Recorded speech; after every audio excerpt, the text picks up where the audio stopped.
Hello, friends. My name is Adrian, and I'm joined by Jerry. And today we're going to be doing a review, reaction, and response to the album 2 Star and The Dream Police by Mk.gee. Do you know anything about Mk.gee?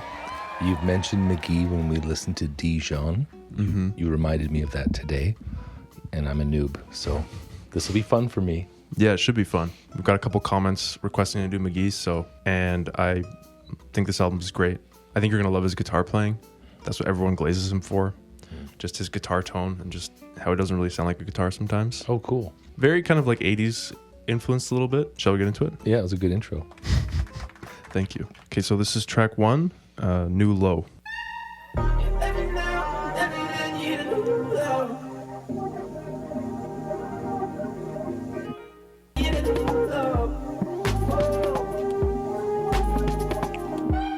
We're not saying much. Any thoughts?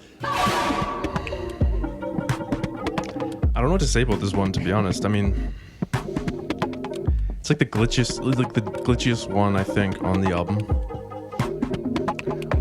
I like this kind of stuff. This is kind of Kid A territory. Yeah, it's kind of, yeah, for sure. It's so interesting.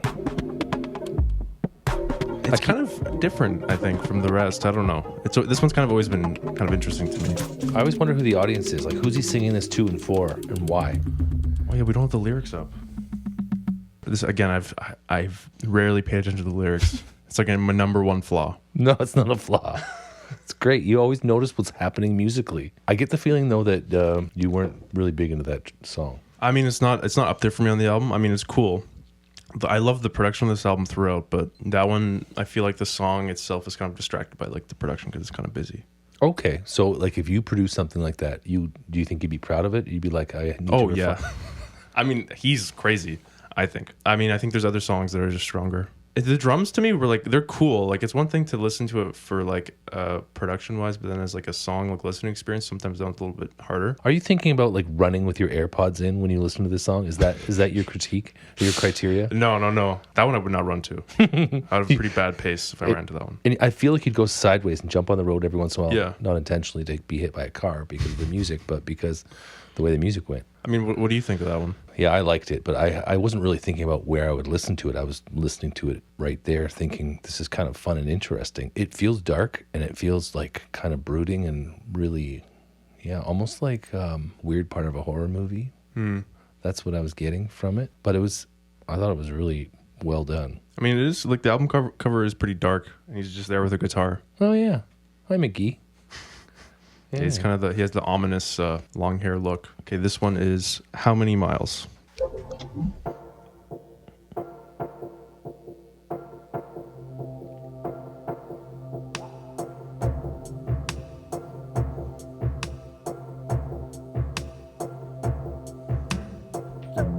you got something, don't hide it. Lady luck, don't you find that still believe you dying? Like this one, the guitar is really cool underneath there. I'm glad the guitars came back because that was missing from that midsection. Yeah. So Mk.gee plays because this is really nice guitar work. Yeah, that's all him. It's just like the tone is just so like watery and like slippery. I don't even know how to describe it, but it does something. Or everyone who plays guitar has at least probably attempted to sound like him. Because everyone's just, I don't know. It really took over the internet, it seems, for a certain period of time. People were just obsessed with his guitar playing. See, my brain is like, who else was like that influential? Well, I mean, Jimmy, no one could touch Jimmy. But who else did that? You know, recently, like, I don't know. It's more of like a thing that, you know, guitar was dying. I mean, still probably is, but yeah, I mean, like Eric Clapton has been to his show, like all these old heads. Good for him. That's really dope. Eric Clapton glazing you is like, and it's just him, right? Or does he have a full band behind him? I mean, I think it's mainly just him. Dijon has helped produce on a couple tracks, I think. Okay. There's a song that's coming up called DNM, which stands for Dijon and Mike is his name. Yeah, it was a good song. I was left wanting more, especially when we got to that. Was it the bridge? I think it was the bridge. We got to the bridge. I was like, oh, what? So it's a compliment to the song if you want more. It's true. It's better than some of the songs we've listened to where you're like, when is this going to end? I can't think of an example. Tame Impala. Yeah. Okay, track 3 is Are You Looking Up? Probably just wait on somebody to give a new light. The heaviest weight on. Feels Fleetwood Mac-y. From the little I've heard, yes. Yes. Even the singing style. Yeah. He's kind of going for it. Sounds like it hurts a little bit. Yeah, that raspy gravel. The drums are mixed super weird. Like, the snare is kind of just in the left ear. You know? I never noticed that. Like, it's kind of odd. Normally you have the snare in the center.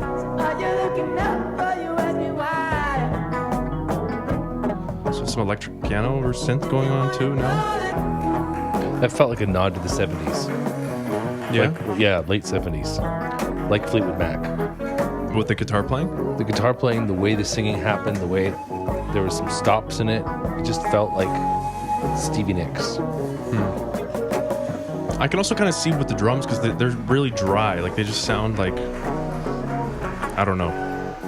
But I liked how you commented on like the fullness of the sound. Like the drums are coming from two different sides. The same with the guitars. It feels like it's behind me and all around me. Interesting mixing. I haven't really noticed that before, if I'm being honest. But I want to ask you, when you went to the concert, did he do that song? Yes, he did. And how would it sound? Because there was a lot of production there. Like, how would that translate onto a concert? He was really good. Like, some of the songs sounded better live. It was just him, another guitar player, and then a guy who was doing like drums, but I think he was using like a DJ deck for the drums. Like, there was no real drums. That's so cool. What did you think of that one? Great. Yeah. That was my favorite on the track so far. Because it locked into something I recognized. You know what I mean? Like the other ones, I respected them. But for me, this is like nostalgia. And I'm like, oh, wow, you really did it justice. It reminded me of Fleetwood Mac Rumors, that album. Something that would have fit on Rumors. Which is one that we have to do. Which is one that we have to do. Yeah. Oh, such a great album. This is D&M track 4.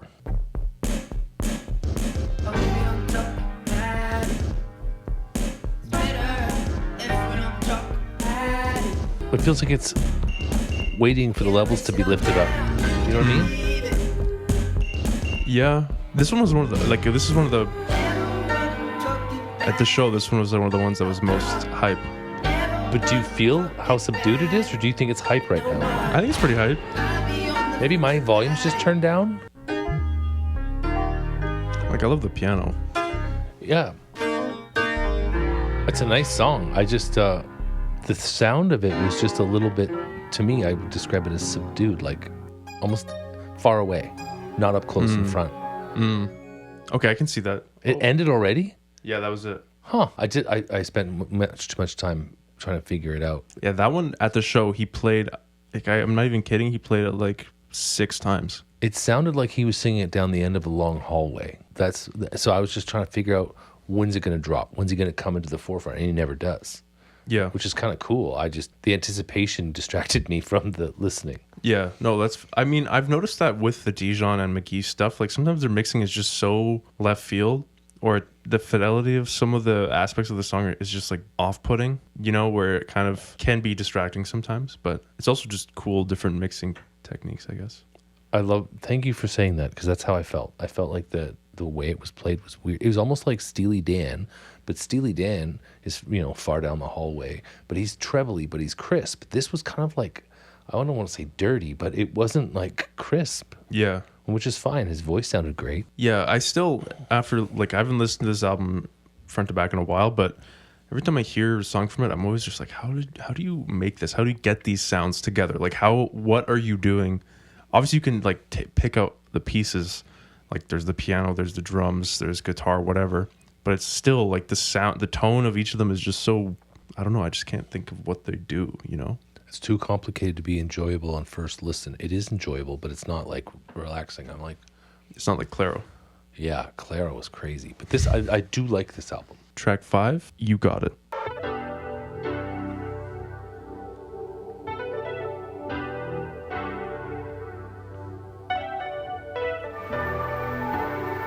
Same kind of intro, but a little cleaner. I love that low, like, drum machine sound. Right in the middle, he did a harmonic where he just held his I didn't even finger. notice that. Yeah, that's hard to do too. Can you do that? Yeah, I can't do it.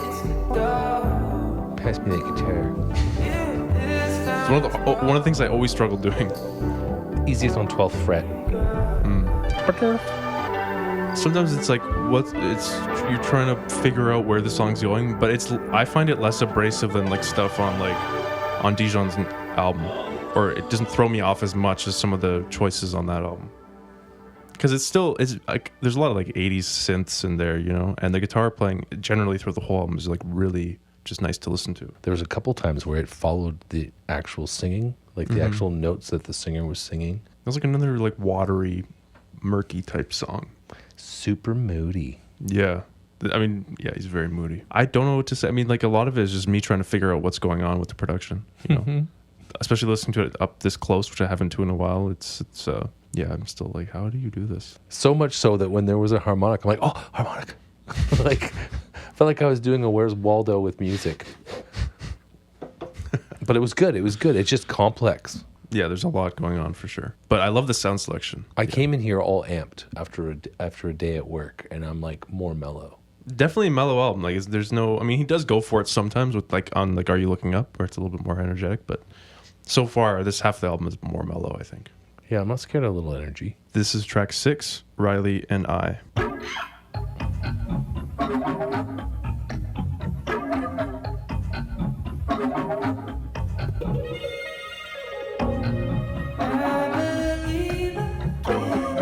Like it's like that guitar tone. It's just weird.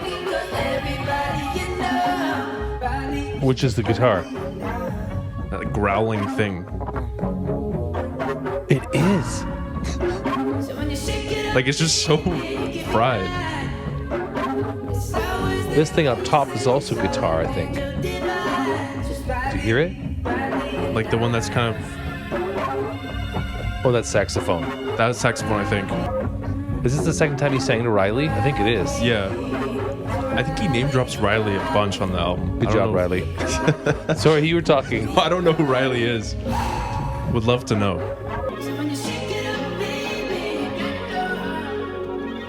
This is the most 80s feeling, Yeah? I think, for me. Is it because of those chords? Yeah. And this Miami Vice drum kit. Like that tone just sounds like that monster that Jabba has in his palace, you know? Just growling or something. The Ryloth or whatever. Rancor? Rancor. I just can't get over that growl. I don't mean to glaze so hard, but it is pretty crazy. Yeah, it's a good. It's equal to the low percussion in the one before it. Yeah. Yeah. That was really powerful.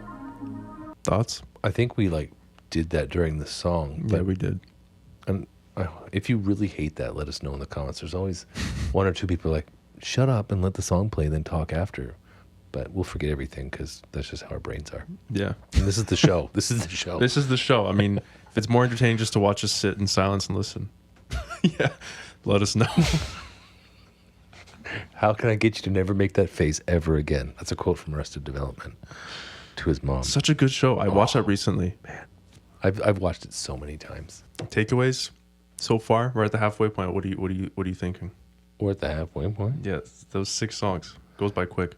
I really like it. It's a lot of work to listen to, but there's a lot of gems, a lot of cool stuff happening that I've never really heard before. What about you? Yeah, I mean, I think it's less work for me just because I know the album, but I remember when I listened to it the first time, like there's a lot of stuff where I'm just picking out stuff. I'm like, oh, this is cool. But it kind of like presents itself in like a puzzle that's not put together. And then after time, you're like, oh, this goes here. Then once it starts to make sense, then it's like, oh, then here are the actual songs. That's how I interpreted it when I first heard it. Deconstruction. Yeah, it comes like an unbuilt Lego set. Yes. Same with like Dijon's stuff, I find. At first you're like, what is happening here? Because there's so many different little things going on for like 3 seconds. It's not something you just like, well, I mean, you could listen to it just background music, but you probably wouldn't.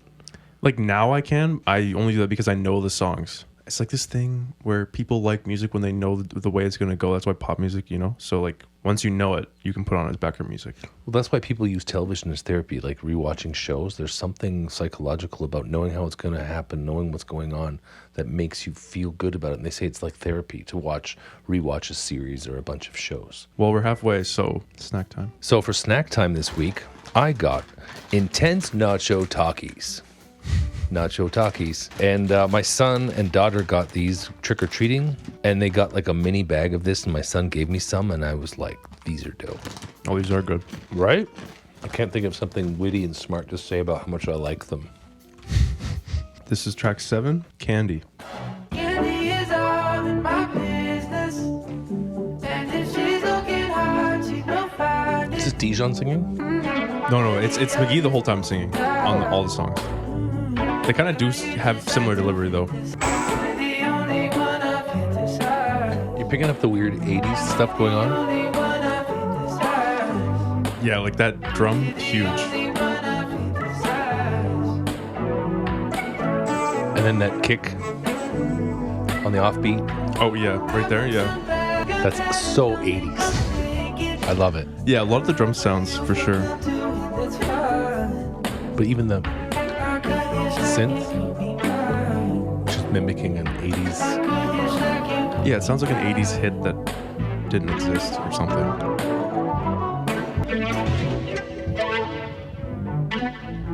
Like that guitar sounds like it's hurting. Like it sounds like it's getting put to work. Or it's like having a seizure. This is a really subdued riff. Like in the 80s, this guy would have been in the middle with big hair, and he just would have been holding the notes, you know? But this is like subdued. But it's, I mean, it's still pretty distorted though. But it's not, it's 80s sound, but with a different style. It's crazy. It's haunted. It's weird for me. But I like it.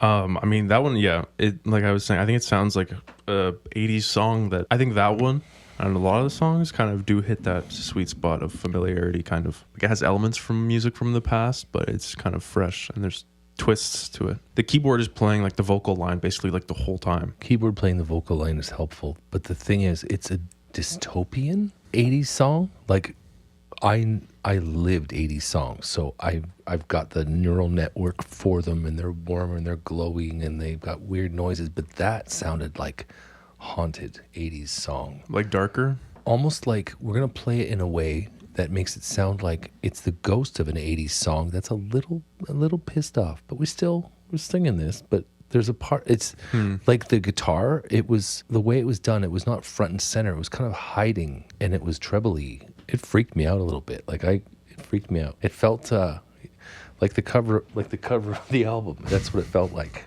It felt like he's playing in a forest, and it's kind of like dark vibes. And yeah, I heard the song when I was a kid, but I'm sad today. Meh. Or it sounds like someone's trying to play an 80s hit that they remember faintly, but it's like kind of they're playing it back and it's not exactly how it was. And a guy who grew up in the 2000s, so he's playing it back, but with his angst. Yeah. Because Candy's all up in his business. Let's be real. For sure. Calm down, Candy. Yeah, I don't know. That one's one of my favorites. Yeah, maybe the next time I listen to it, it'll be one of my favorites. But for now, it scared me. Gave me the chills. The willies. Chill willies. Willies. Whatever. This is track 8, I Want.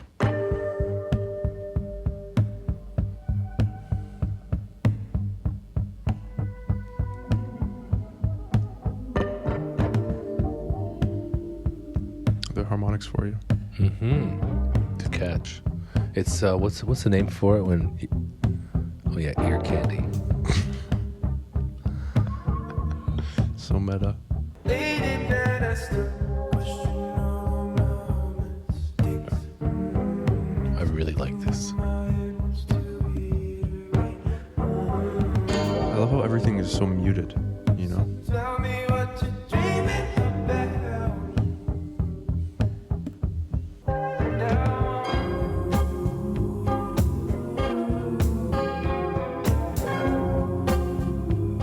Something about this part is just so off kilter. This part specifically. Exactly what I was thinking. Like dissonant. Yeah.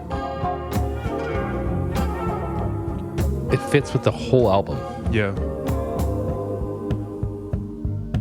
I do the best I can, you know.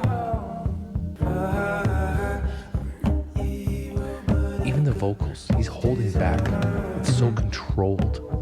But then he'll let it go at certain points, you know? But only when he wants to. Mm-hmm. And for a short time. it's the one, and I want.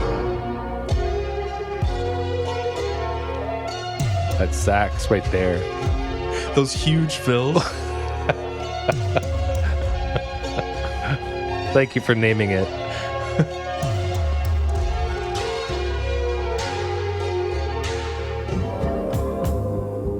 He teases you. You think it's going to go to this huge thing, yeah.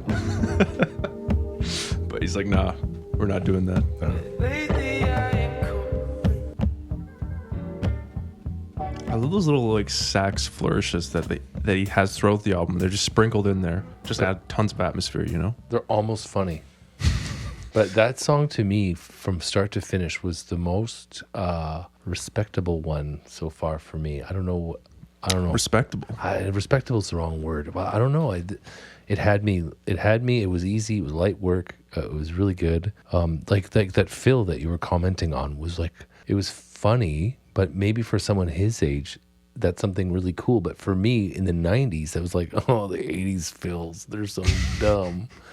But they weren't. They were really cool at the time, but you got tired of them by the 90s. But now that's been 30, 40 years. Yeah.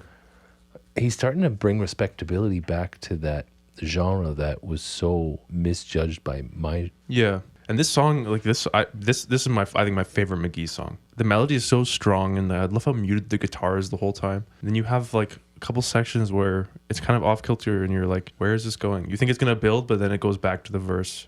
But it's done in a way where it's still satisfying. I don't know. And the drums just so muted as well. They match the guitar. But they're so present, like but they're subtle. Yeah. And what you're saying, like he holds his voice back for the most, but when he lets it go, it's for point of emphasis, which is like that much more satisfying. But not even for a second. Yeah, it's super brief. Okay, track 9 is Alesis. I'm in another body, losing somebody else. Both of That vocal in the right ear, dancing with themselves. kind of humming. Very eerie. There it is. I'm not alone, I'm just high. What makes go inside? He's more front and center in this song. Two people that don't you wanna get a move on? He's less controlled in this song. He's going for it. I'm in another body, body turning over the old apartment. Those chords coming in slowly are just gorgeous, man. The drummer's in another world, another room. I do love the drum sounds. They're super crunchy, you know? But I was thinking, like, I haven't really heard any fat bass licks, nothing filthy. Like, It's true. But then all of a sudden I started hearing brump brown, brump brown. And I was like, oh, maybe that's a stand-up bass. But it was too synthy. But there was a couple times where it was like, oh no, that's stand-up bass. But it wasn't. Felt less obscured, you know, because a lot of the songs you're singing, he sounds like he's like far away, or the mixing is kind of weird, but that one kind of felt more traditional mixing. Not scary at all. Yeah. But the neat subject matter too. Like, I'm in another body who's in somebody else. I'm so glad you picked this album. This was a nice... Well, the people have asked us a bunch of times, actually. This is track 10, Breakthespell.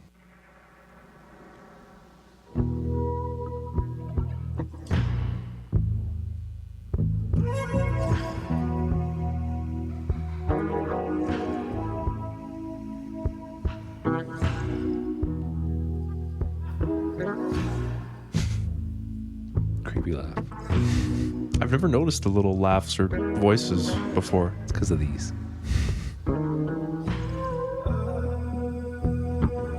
This one sounds really watery. You know, like I don't know if there's waves, but some effect. It just sounds like water's passing by or something. You're talking about the vocals, right? And the guitar? Something, yeah. But on the vocals too, there's some sort of phaser or something on it. There's my bass. Oh yeah. Back to the kind of haunting vibe.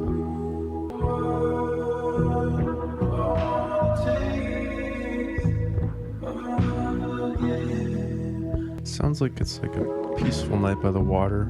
The waves are slowly coming up and down, and he's like singing at you from like the water or something. Where he's Like a little island on the water. Yeah. And it's dark. Yeah.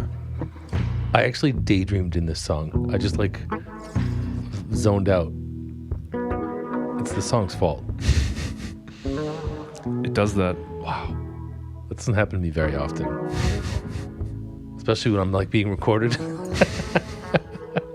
But it happened to me. I mean, I think that like all the little atmospheric sounds he chooses or throws in add to that, where you could just get lost and just like enjoy the bliss of random little synths or saxes or whatever he's got going on there. That was a meditative song. Like I could use that to just like unwind. If it was 15 minutes long and just kept repeating and I just sat with my headphones on. Yeah. Totally. That was great. Yeah, the guitar playing is also just so sad. There's something about it that's just satisfying. And I don't want to sound like a Mk.gee glazer. I mean, I kind of am, but I'm not like completely gung-ho. But yeah, no, it just, you can just totally just sit there and just listen. Mm-hmm. Like you were so mellow, you're like, oh, next song's coming, whatever. Like it was just, it's awesome. Yeah. Thanks, Mk.gee. I don't know if I got blissful yet. I'll have to maybe on my second listen. I'm still getting like foresty, dark, brooding. So this is track 11, a little bit more. Haven't decided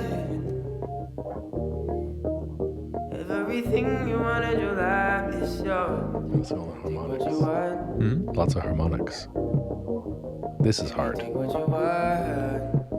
Oh yeah, in the right ear you can kind of hear. Yeah. So much. Shadow is gone. I've never noticed that. Like 7 harmonics. Bring me home. He's doing like an ARP with the harmonics. Oh yeah. Lovely piano. Sounds super far away though. They do that a lot on this album. There's a lot of different distances. Yeah, half the time it sounds like it's being mic'd and like the instrument's like all the way over there and they're just picking up like the room sound of it, you know, as opposed to just being right there. And they do that with the mixing too. It's like, it's almost like you're like in the room with him sometimes because it doesn't sound like it's, I don't know. I think I get what you mean. Like in the production studio, listening with him while he's mixing it. Yeah, it's like weird. I don't know. One of the songs, it felt like I was in the hallway behind the concert listening to him sing down a hallway. Like it was weird. Yeah. The harmonics thing was crazy. I can show you after. That was almost like the rhythm of the song was carried by harmonics. And then eventually they had that snare, but it was like super mellow, super muted, and just like all the highs completely taken off. You know, so it's just like the middle part of it. It's almost like it's like there's this like layer of or curtain of obscurity ahead of everything. You know, it's like everything's kind of hidden by something. Would you assume that there's way more effort put into the mixing and post than the music playing during studio time? Oh yeah, they probably spent so long in post doing this. I can't even imagine. Just the attention to detail and like putting the effort in to get these sounds and like it's just kind of wild to me. It's like filmmaking. Like filmmaking, you film it for a day, but then after color grading and all that stuff. Yeah, there's probably tons done afterwards. Like tons, I'm sure. Yeah. Okay, so we're on to the last track, Dream Police.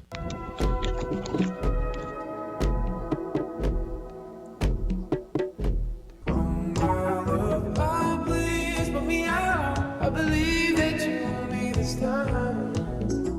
Can't believe how you put me tonight. I'll take you home. The music is very 80s intro to a TV show about court or police. I stand by that. I love again how the drums are so subtle on this track though.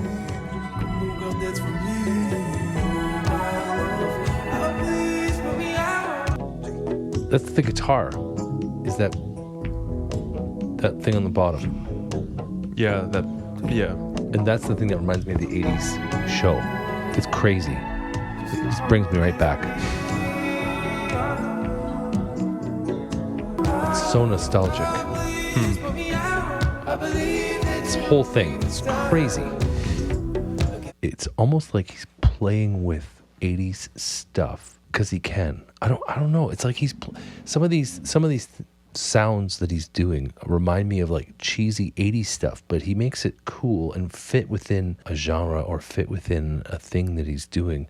It's like I feel like he's screwing with me. He's messing with me, and I like it. I think it's cool. It's an experience.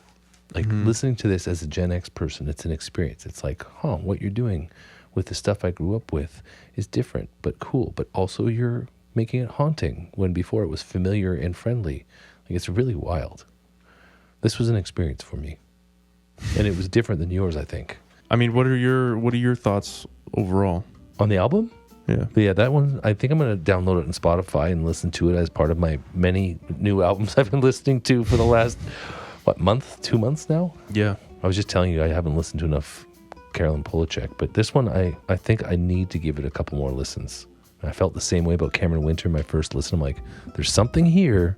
I just don't know what it is. You? I mean, I think I love this album. I think it's like, for me, I don't have that point of reference of like obviously I've listened to 80s music, but I don't think it's like the same. It's not as like deep in there as, for you probably. No, what I love about this album is the drum. Like one of the things is like the drums are just so subtle. Like they focus so heavily on the downbeat instead of, there's like rarely any kick. You know what I mean? Like it's always on the snare. Like the snare is always the focus. I don't know. It's just a really cool approach to it because you always have this heavy emphasis on the downbeat and hitting the snare that really pushes the song along, but you rarely have kicks that are super present where it's like a full-on groove, except for maybe like Alesis and like Candy. You're right. It's mainly just like, which I find very 80s, because I feel like a lot of 80s songs just have like the heavy emphasis on like these huge snare hits that just push it along, and the whole focus of the percussion is on that element, and that's what I see on this album, which I think is really cool. That's cool that you picked that stuff out because I didn't notice that. Well, I was just thinking about it because I was like, what is so groovy? What's this like specific groove? Because it's these like not super busy rhythm sections, but they still sound really like they have a lot of momentum or something, And I think his guitar playing fills the gaps a little bit. What would you give it? First listen, there were no stinkers. There were some songs I didn't really connect with. There was 2 songs I really did connect with, and I listed them, but I don't remember what they're named.